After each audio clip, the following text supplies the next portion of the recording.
Hello, here we are with a hands-on hardware tour of the Sony Xperia Z.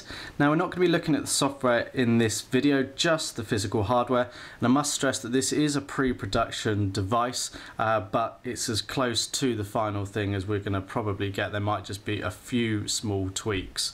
So on the front here we've got the 5-inch Full HD reality display that's using Sony's mobile Bravia Engine 2 with 16 million colours and 443 ppi. So it's got a resolution of 1920 by 1080p, which means images are going to come to life on this display, and it appears pretty crisp in terms of the image clarity that you get there, whether it be pictures, text, and all of this is designed to give you a better experience when using the mobile device. So there's the 5-inch touchscreen display. At the front here we've got a 2.2 HD front-facing camera. We've got a variety of sensors hidden sort of up here. We've got the Sony logo here. We've got a speaker for when you're taking a telephone call.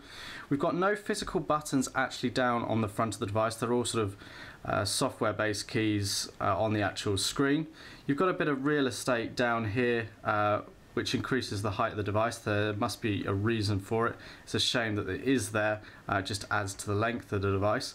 And then we've got sort of a little speaker grill, microphone grill down here for voice calls. To the bottom of the device we've got some information about the device itself, such as the serial and IMEI here. There's a little, appears to be a microphone down here as well, and you'll see a little recess there, and on the other side of the device that's for attaching a lanyard to, so the lanyard pops through there. You've got the main speaker for the device just down here. It's actually reasonably loud, not the loudest I've ever heard, but it's quite good quality. We've then got volume up and down keys, very minimalistic detail, nothing too overstated. And then we've got this really nicely styled power button here, so that's the main button for switching the device on and off, and that's sort of the key function. And as you can see, when it's in the hand it makes for a comfortable position. You'll notice that the volume keys are designed to sit in a more comfortable position for the power button as well. If you're left-handed like me, yeah, it's not so bad. It depends on your preference. I kind of get used to having the volume keys up on this side of the device and generally the power on the top or the upper side here, but I think that's quite a nice position for it there, so you can see the style. Now you kind of got this glossy sort of finish to it.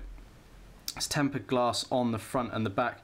You just see here there's a very small catch that we can pull open, and in here we can reveal the micro SIM card slot, and it's got a little tray that you can pull out there for your SIM card. It's really fiddly to get out, might take you a minute or so to do that, and we've got that on a sort of strap there. Now because this is IP rated, you need the covers over the ports to give it its rating.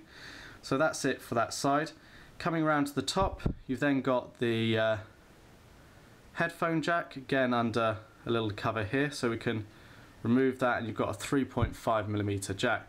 One of the things to point out on the hardware of this Xperia Z is the fact that these sort of little connectors that keep the port covers connected, there's a lot of play in them, which is actually a really good thing. They're not tight, sometimes they're too tight and you feel like you're going to break them. There's a nice bit of play in that, which is good to see, and that pops on like that.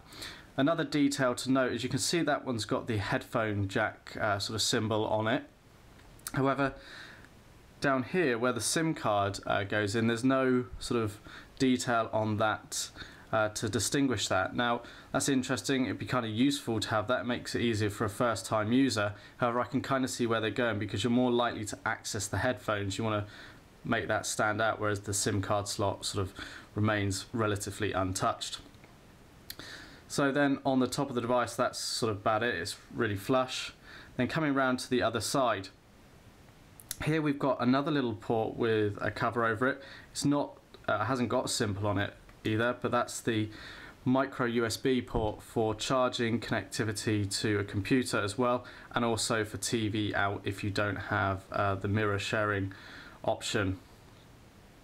You've then got a micro SD card slot under here. The cover opens up like so. Again, good play on the cover as well. So that takes cards up to 32 gigabytes in capacity. We've tested a 64, and at the time of recording that did not work. Of course, you have got 16 gig of onboard memory as well. We've then got 2 gold pins here. Now this is to use with Sony accessories. There's going to be a dock that you can essentially dock the Xperia Z into for charging, and it will conduct through there. And then that remains flush.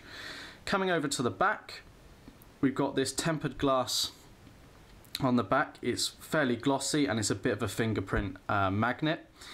We've then got the 13 megapixel camera that records in full 1080p. We've got autofocus and loads of different scene modes that we'll be discussing in our full-on hands-on and review.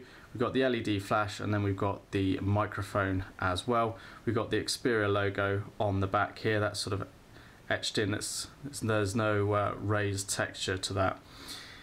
And then we've just got some more sort of regulatory stuff down here that has to be present. So it's a pretty thin device. It comes in at 7.9 millimeters in thickness. It's fairly square. It's quite big. However, it doesn't feel uncomfortable in the hand. It's quite square in comparison to a lot of other devices. You're either going to like it or dislike it. The tempered glass is a nice touch. It almost feels or sounds a bit plasticky. However, I think it's kind of like that happy medium. A lot of Samsung devices feel really cheap and plasticky, whereas some like Motorola devices feel much more solid. There's more metal and Kevlar and things, and this is somewhere in between. Probably doesn't quite have the premium finish of the iPhone, but it certainly feels lighter and feels comfortable in the hand for myself personally. Weighs in at 146 grams. Just run through some of the other hardware specifications. There's a fixed internal battery that has a capacity of 2,330 milliamp hours. You've got NFC, you've got FM radio, you've got Bluetooth 4, you've got all the sensors including GPS, GLONASS and AGPS. Because it's Android version 4.1 out of the box, it will get an upgrade to version 4.2. You've got all your Google Android features that you could come to expect, including your Play Store, your Maps, your Gtalk, etc.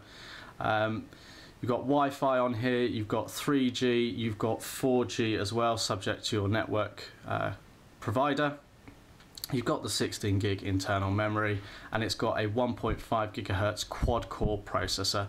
So it's a top end device. That's a hardware tour for you. Be sure to check out our other videos. Thanks for watching.